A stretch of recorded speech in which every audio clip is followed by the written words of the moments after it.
नाज़रीन अवां खे ॿुधाईंदा हलूं त कंडियारी ऐं भरपासे वारनि ॻोठनि में अञा ताईं बरसाती पाणी नेकाल न थी सघियो आहे, जंहिं करे मुतासिर बेयारो मददगार खुलियल आसमान हेठि वेठल आहिनि। रिपोर्ट करे रहियो आहे अज़हर ख़ासकेली। हालिया बरसातुनि सबबि कंडियारी ऐं भरपासे जोड़ोक यूसी बोबी दड़ो बाज़ार जा केतिरा ई ॻोठ अञा पाणी हेठि मुतासिर। गुज़िरियल 2 हफ़्तनि खां खुलियल आसमान हेठि वेठल ॻोठ पीरबख्श ख़ासकेली, मोहम्मद सादिक लोहर, ठारो ख़ासकेली, बूटो बाजवा समेत ॿिया ॻोठ ऐं 100 एकड़ ज़रे ज़मीन पाणी हेठि। पाणी निकालण लाइ ज़िले इंतज़ामिया ऐं चूंडियल नुमाइंदनि को बि बूटो न ॿारियो। 13 बजे ताईं मालिकी कोन करे रहियो आहे बोबी यूसी में, ऐं पाणी जेको आहे किन्नू थी रहियो आहे, उन में जेको आहे बीमारी पैदा थी विया, माल माण्हू सभु बीमार थी विया आहिनि। मुझो माल मरी वियो आहे, मुंहिंजा घर रही विया, बोर्ड में पियो आहे, पके ते वेठो आहे। जेको माया थिया साजिया जेको ही पको ठारायो आहे, उन ते तंबू लॻा मुंहिंजा पिया आहिनि, मुंहिंजूं ॿकरा मरी विया, ॿकरियूं मरी वियूं। मच्छर साईं तमामु घणा आहिनि, मच्छरनि जेको आहे तमामु तंग कयो आहे ॾाढो।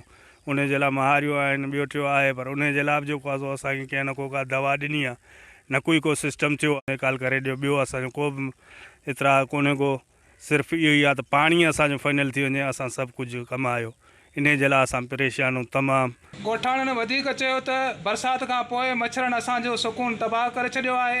राति तोड़े ॾींहुं निंड हराम आहे। असीं हुकूमत खां मुतालबो था कयूं त असांजे ॻोठनि मां पाणी निकाल कराए ॾिनो वञे त असां दरबदरी वारी ज़िंदगी गुज़ारण खां बची सघूं। कैमरामैन इनायत अली ख़ासकेली सां गॾु अज़हर अली ख़ासकेली, आवाज़ TV न्यूज़, कंडियारी।